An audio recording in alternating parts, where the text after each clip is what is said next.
Hello, everyone. Welcome to Cut the Shit, Cue the Genius. And we have a special guest today who is going to help us cut the shit about what the H is happening with email, this whole crackdown that's happening with Google and Yahoo.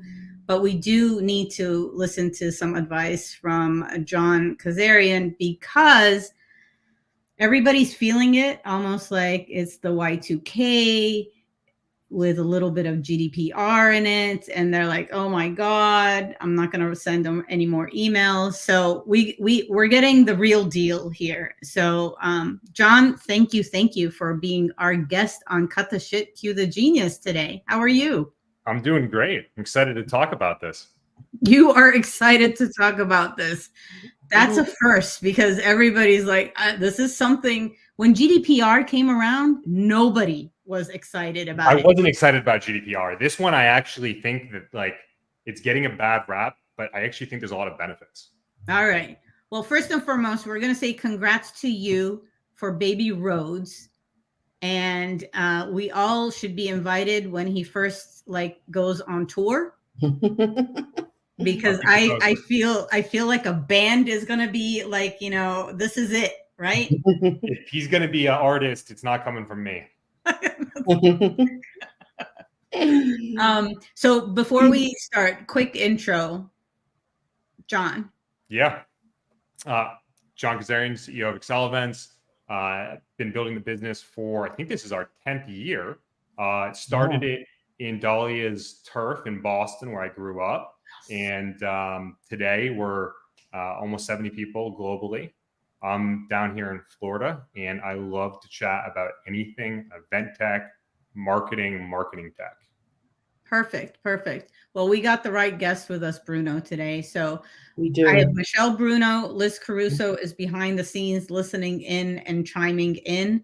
And all right, let's get started. So what is this all about, John?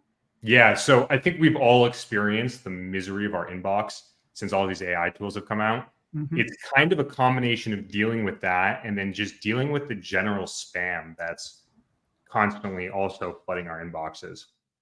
I really don't think Google and Yahoo are out here to get us. They're not out here to attack marketers. In a lot of ways, they're actually trying to help because there is so much malicious content that we don't want in our inboxes.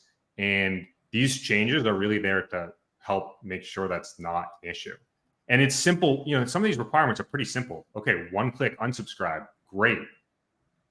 As a consumer, I want that. As a marketer, I shouldn't be that concerned because the requirement for something like that isn't one click and you're off all of my email lists forever. It's one click to unsubscribe from a specific list. So if I'm an event marketer and I'm sending out communication for one event, it doesn't mean that I can't send emails out to my audience for the other events I'm running. It just means that person unsubscribed from this one event that they weren't going to go to anyway.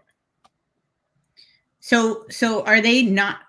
Do you think they're going to do a better or worse job of trying to hide the unsubscribed, where they gray it out? They put it where it's like hidden so hard on the bottom of the email, and then you're over 30, you can't even read it. Sure, you want to leave me? Are you going to really leave me? Just think about it one more time. You got one more chance to unsubscribe. So there's actually really specific requirements around that. And you can't do that. Hiding anything in your email is going to get you flagged right away. It's a big no-no. Similar to SEO, you don't want to make any white text with a white background for keyword stuffing. In the case of this one-click unsubscribe, you may have noticed that sometimes when you get an email, you can actually, at the very top in Gmail, click and unsubscribe. That's the requirement. You're actually not, part of this rule means you can't get redirected to a page where you see all of the different lists. For this one-click unsubscribe, it has to happen in the email client. Mm-hmm. Now, there's also another big component of this. This rule only applies to emails that are getting sent to consumer Gmail accounts. So Excel Events, we use Google Workspaces as our email client. And these restrictions don't impact corporate email addresses that are on Google Workspaces. So it will only impact those that have at gmail.com. Yep. And is that why most of the lists, most of the lists ask you for a business email, not a Gmail? Well, I don't know that. I think that's more from a data enrichment perspective. Okay. Figure out what the company is. You can figure out, okay, is this a legitimate lead? What else do we know about the company? I can check out their website. You probably will see more of this for that reason, but I don't think that was a motivation. I think a lot of what's happening here is coming from like the consumer goods world. The DTC brands that send out like 4 emails a day, they're going to have to slow down a little bit. The B2B world isn't probably going to get hit as bad from the corporate marketing side, but where it will is the sales emails that go out, where you've got like SDRs sending 200 emails a day, or you get a list of all the conference attendees and you send like, you can't do that anymore. You can't send that blast. You just made a bunch of people ugly cry right now. I'm just telling you right now. So you know what were you gonna say? That ugly cry is gonna be a lot worse once they send that blast and they're in the black hole of Google. So let's get to that. That's like the part. So I see how our malevolent overlords are now benevolent overlords. Good on them. But let's get to like what exactly it is. What are the rules? Yeah. So there's a couple of rules, and some of them start with some technical configurations that you want to be aware of. The first question, as you're thinking about your marketing, is: are you sending from like your HubSpot or your Marketo account where you already have everything configured? Or are you sending emails from within your event management platform from their domain? So if you've got, let's say you're using Excel events and you're sending emails from the Excel events domain, we've got everything configured properly, but it is going to come in as at Excel events. If our customers, and many of them do, want to send emails like Zapier as a customer from their own domain, we set up a white label IP address and domain record so that we're basically telling all the email service providers that we have permission to send emails on their behalf. And there's a couple of different records that I can talk about that have to be configured in order to ensure that happens. But basically, you want to have this conversation with your event management software provider and understand what's being done to ensure that your emails are being delivered. And whenever possible, if you can send emails from your own domain, you want to opt for that. Because the infraction is what? I mean, what we're doing wrong is sending to people we don't know, sending willy-nilly. Like, what are people doing that caused this to happen? Yeah. So it's not, great question, but it's not going to be the transactional email. So if I register for an event and I get my ticket and order confirmation, nothing to worry about there. The issue is the promotional emails that are going out. And what's happening is these big email blasts to a list that you don't have permission to send to in the first place. So it's kind of like Google's enforcing the canned spam acts of whatever that was a decade ago. Does that answer the question? Yeah, I mean, you just hit on it though. What I was thinking about is I thought we already had rules. We had rules, but we didn't have enforcement. So the old rule was basically if you had an infraction and somebody wanted to do like a class action lawsuit against you, I think the fine was up to $10,000 per malicious activity. Okay. I've never heard of a case of that. Google's basically saying, look, we just don't, like, we want email to not die. And it's going in that direction because, you know, over 10 years, 20 years, everyone's been subscribed to 300 different lists and their inbox is 300 marketing emails every day. Right. So how is this? We need to figure out ways where this is going to basically almost, you have to educate the exhibitors, the sponsors, those that do get a list, and then maybe use, you know, AI tool or something to scrape it, get the email addresses, and then they keep sending out, you know, emails. So like, is this going to be something else that the event organizer is going to have to educate their exhibitors and sponsors on? Because that is a holy shit moment on its own. The organizer isn't going to get penalized if the sponsor does that, but the sponsor is going to have a decrease in ROI from activity like that, and thus be less inclined to want to purchase a list going forward. I think we should maybe back up a step and kind of highlight some of the different changes and rules. So first of all, this change only applicable to emails that are going to @Gmail or @Yahoo. It's also only applicable to bulk send, and Google determines or deems a domain as a bulk sender. So like excelevents.com is a domain. We're a bulk sender because we have once, we've done this many times, but you only have to do this once, sent at least 5,000 emails within a 24-hour period. So any event marketer's done that. We're all guilty. Mm-hmm. And that's not just promotional emails, it's transactional emails as well. So once you're a bulk sender, you're a bulk sender for life. Now, all of the bulk sender requirements apply to you. That means you have to have the one-click unsubscribe. If you don't have one-click unsubscribe by June 1st, your emails aren't getting delivered, your promotional emails. They're kind of tiering it out from February 1st through June 1st. They're being nice. Something like that. Mm-hmm. Some of the other considerations are you cannot have more than 3 out of every 1,000 emails get flagged as spam. And that doesn't mean it ends up in like your spam or your junk folder. It means somebody opens an email and clicks the button in the upper right that says this is spam. If that happens, you're going to get blacklisted. In order to get out of Gmail jail, you have to have a rate less than 3 out of every 1,000 emails for at least 7 days. And then you can apply to get out of jail. I feel like we're playing Monopoly here. Let's play Monopoly for a minute. I mean, we are. It's the get out of jail card, right? I mean, like, honestly, if you look at the big conferences, those that use Yahoo, AOL, and Gmail, I'm talking probably medical conferences, healthcare, those that have a certain demographics of attendees where they still use, or any those emails. I mean, think about like the boat shows and the car shows where they got 75,000 people rolling in. Or like those that have a public component to the show, right? Yeah.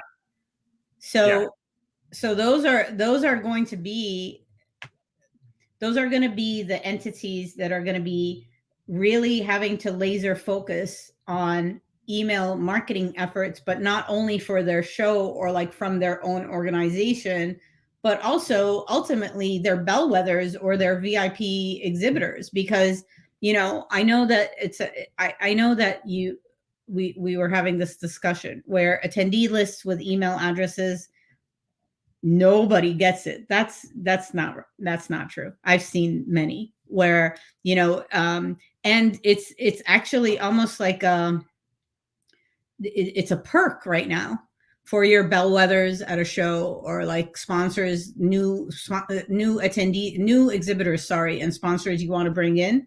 You'll say, yeah, I'll put that in there in your package. So now we have to revisit that conversation. It's not going to hurt the organizer, right? Mm-hmm. Like the organizer is not going to get penalized when the sponsor sends that email blast, but the sponsor is. So if you're a sponsor who cares about getting that list, take that information and use that information to maybe enrich your data warehouse. Take it and figure out who are the actual people I care about that I want to chat with. But don't blast the entire list and the people that aren't relevant to you, because it's going to hurt you more than it's going to help. Right. And Jill, hi, Jill. Jill's saying, hope reg platform companies are doing what they need to do to help us stay out of jail. We have lots of clients sending reg related emails. And so I think this is where the ask is, where if you're an event organizer, a consultant, or someone who's using a registration platform, I think it's on you to go back and ask that platform, hey, what are you doing these days? You got until June 1st. So let's talk about some of the things that, like, we can talk about some of the things that we're doing. Yeah. And these are some of the questions that you want to ask. So first one is, if you're sending any marketing emails from within an event platform, generally you've got the ability to send emails like within an event and then at your sort of organizational level. You want to make sure that one-click unsubscribe is just getting somebody unsubscribed from that one specific event so that you can still market them for your other events. So ask about the configuration of that one-click unsubscribe and make sure that they have that live before June 1st. Check and see if the platform has the option for you to send emails from your own domain. That's going to significantly increase delivery. The other thing is, when it comes to setting up that domain, there's 3 things that you want to look for. You want to make sure that you can set up, and some of these you actually do on your own side, but set up a DMARC policy, DKIM record, and an SPF record. And there's tools out there like Easy DMARC that make it really easy for you to get this stuff set up and to check and make sure that it is working properly. Basically, the idea here is, you ever seen like any of those like pirate movies where they put the the wax seal on an envelope? The red wax. Yeah, exactly. They pour wax and they have each executive has a seal. That's like your DKIM record. That's saying that this is legitimate. It hasn't been like opened or interfered at any point in delivery. Then you've got your SPF record, which is basically saying I actually am who I say I am. So I'm not walking over to FedEx over there and saying, hey, I'm Tom Brady and I'm going to mail this letter to you. Mm-hmm. They're not. So SPF record saying, okay, now put your driver's license in there.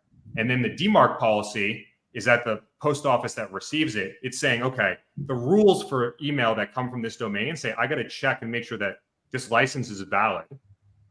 And I got to make sure that it has this DKIM record, so it hasn't been interfered along the way.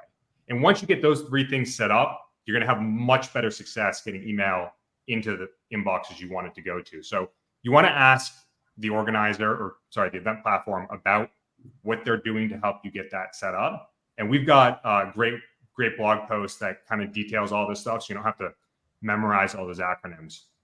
So that's one part of it. And then as you start to think about the actual emails you're sending, some of this kind of goes back to the basics. Yeah. Don't be spamming. Don't send an unnecessary number of emails. Don't mix your transactional emails with promotional emails. So if you've got an order confirmation, don't pack it with upsells. That can also get you in trouble.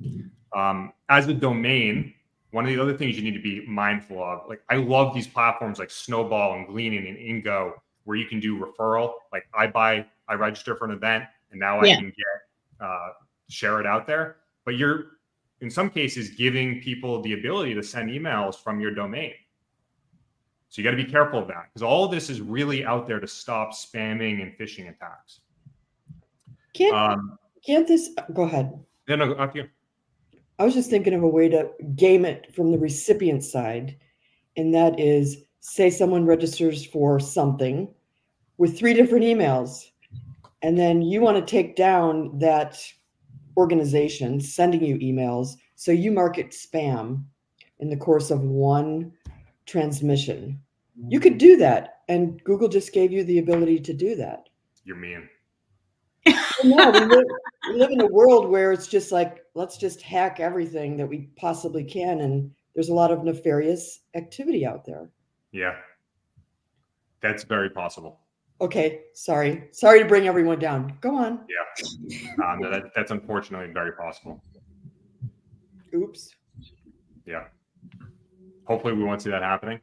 So how do we, then how does an organization verify that their recipient is actually legit? Because I've done lots of blogs and lots of newsletters and all of that stuff in the past, and there's no way of knowing that someone that subscribes to your publication isn't going to backstab you later on. Right. So you would think that with all this planning, Google would have thought of that, because that could happen. It's certainly possible. I mean, there's things that you can do like SMS validation during registration, and then restrict registration to one phone number so that somebody most people don't have multiple phone numbers, isn't able to do exactly what you just mentioned. But the other thing to keep in mind is that it's 3 out of every 1,000. So like a company like ours, we're sending hundreds of thousands of emails every day.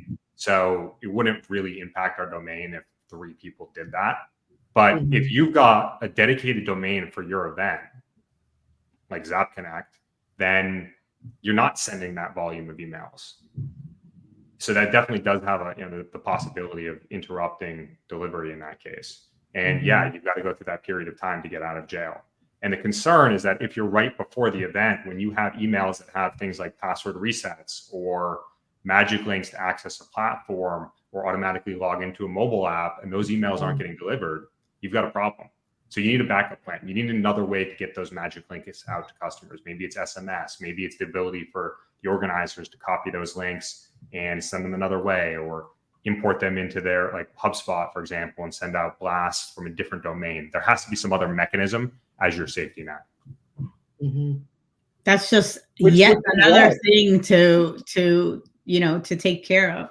I mean, even SMS, I see some brands, they abuse it.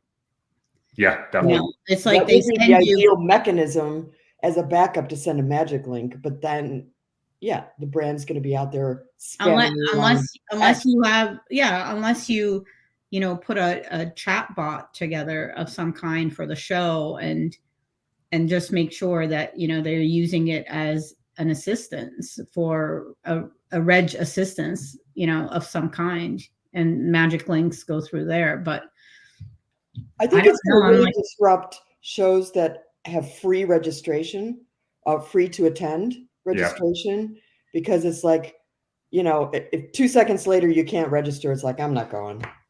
This is screwed up. So start charging more for reg, organizers. People make better effort to get on the SMS side. One of the challenges there is a lot of companies will use a short code, and short codes are expensive. They're $1,000 a month. So a lot of companies don't have multiple. And if you respond stop to a short code, you're indefinitely unsubscribed unless you intentionally opt back in via SMS. So you don't have that ability to unsubscribe just from that event. You've now unsubscribed from all of the SMS that might come as a communication mechanism there. So I mean, it's another set of concerns that you have to be mindful of. So somebody in the chat mentioned that they had multiple like backup domains, and that's a good approach as well. But when your platform is sending email from their domain, you're basically at the mercy of any bad actor, because it's a shared domain, a shared IP address. And once that gets blacklisted, you could be in jail for weeks.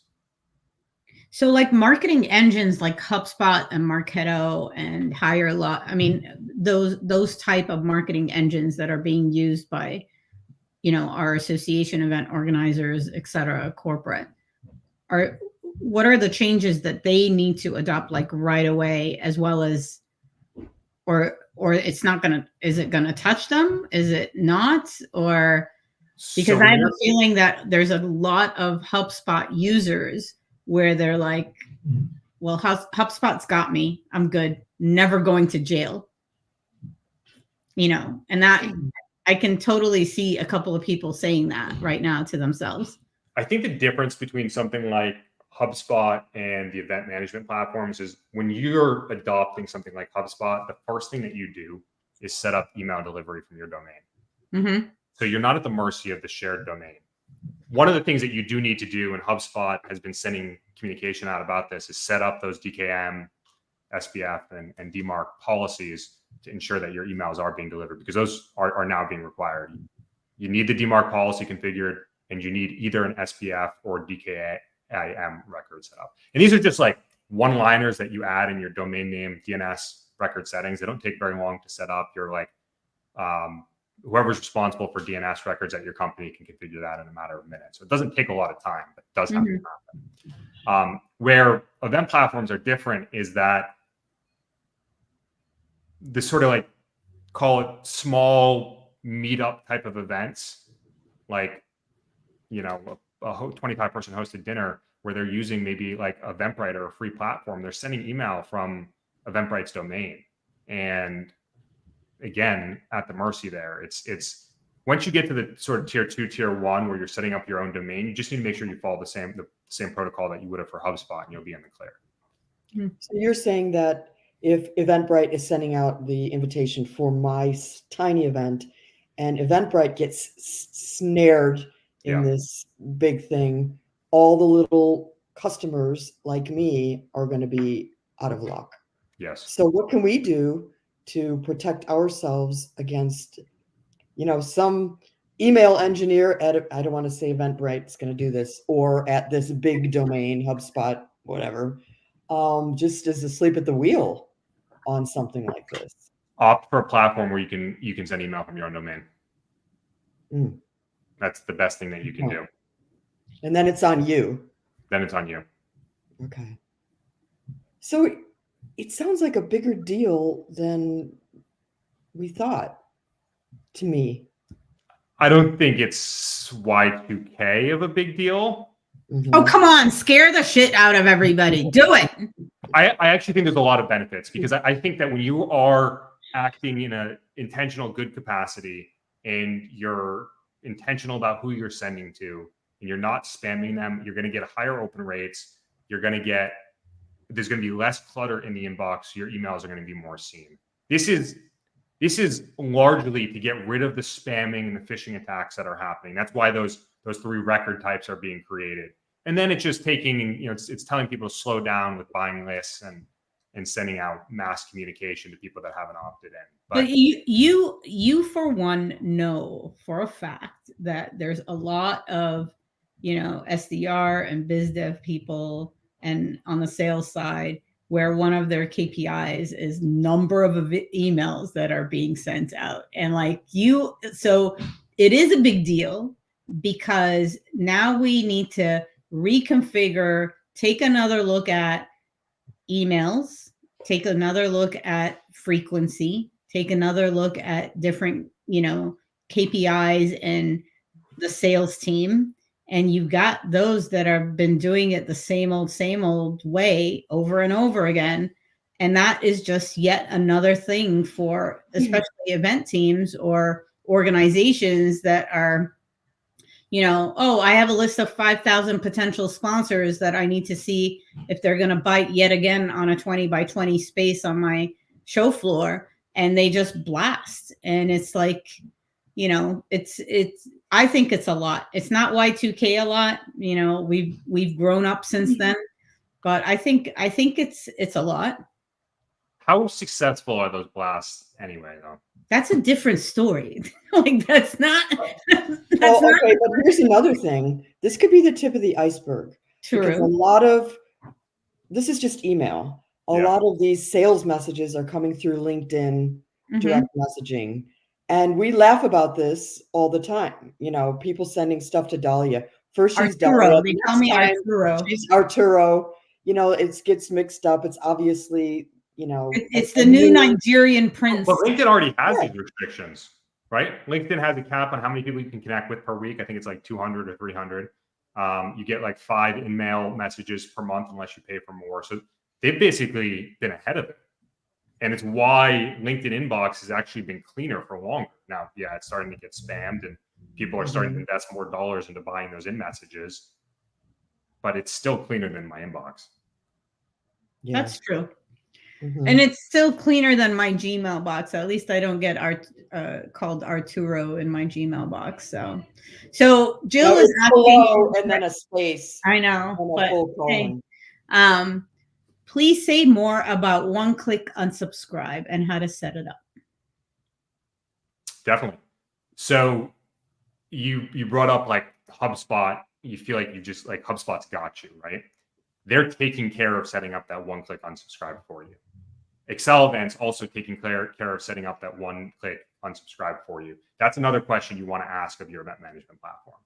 Basically what happens is when you look at your inbox, you see like a from field, to field, copy, CC, subject line. Those are like header values. And one of those is that list unsubscribe value. You don't see it unless you kind of inspect the HTML of the page, but it's there. And that's what needs to be configured. It's not something, Jill, that you should have to worry about setting up yourself. It's just something that you want to ask your platform and make sure that they're setting up for you.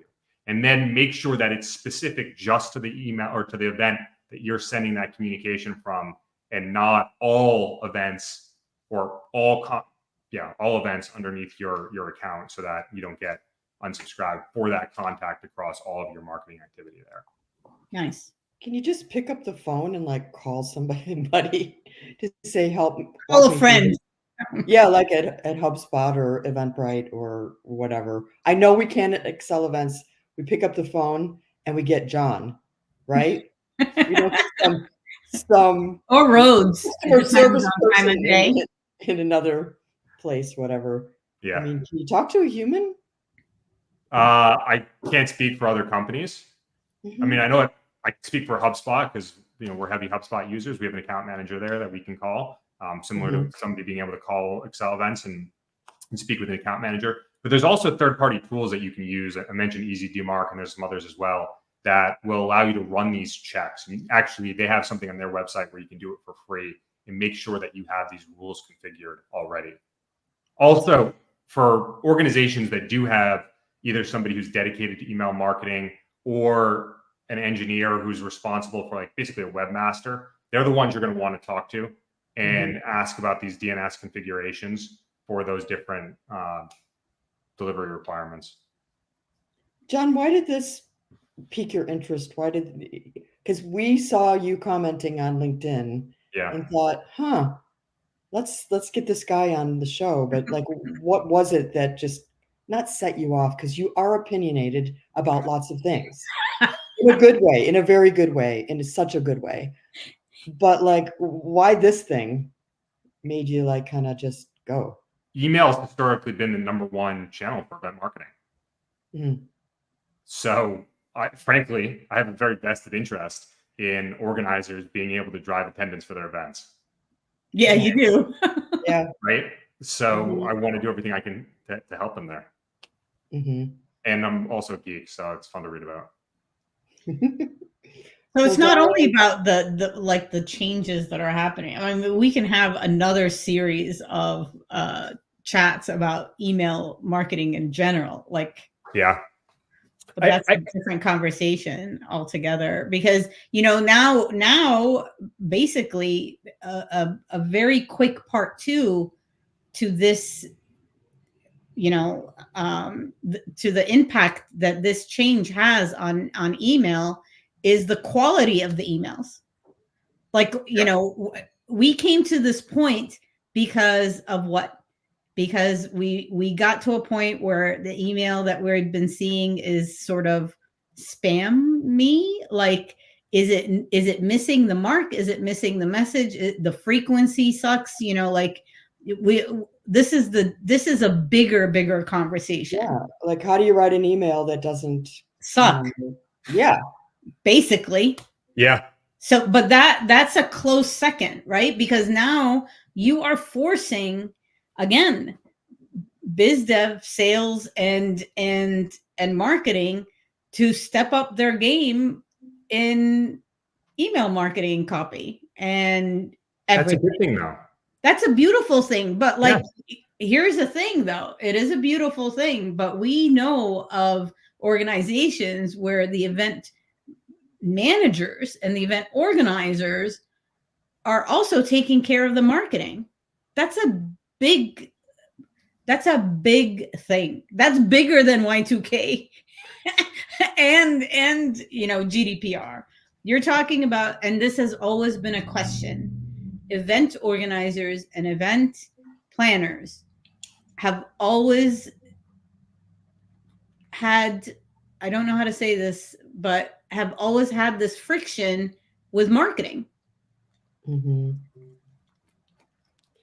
So I have had multiple conversations in the past 2 weeks where with existing customers where I've asked them to bring in the email marketer so that we can collaborate and make sure that everybody's on the same page around email delivery. Because one of the things that you want to do, if you've got like a big, call it flagship event, and you're going to be blasting your entire list, and maybe you're sending those emails from your event management platform, you need to coordinate with the rest of the email marketing that's going out to make sure that you're not putting 2, 3, 4 emails in somebody's inbox at the same time. And especially because of the silos in an organization, you are talking about event marketing and those emails versus membership versus advisory board, blah, blah, blah, foundation, blah, blah, blah. And then you're at the million mark.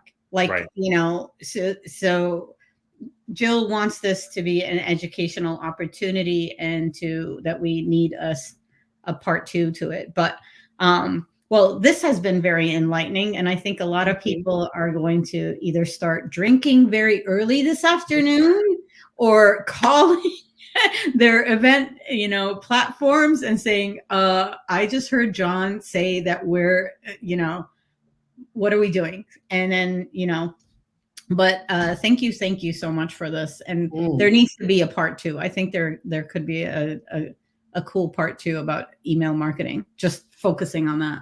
Yeah, let's make it happen. Awesome.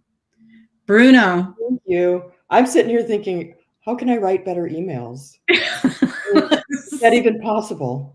But, it's like, should we be more humorous? Should we just, make it juicy, hot, sexy? What?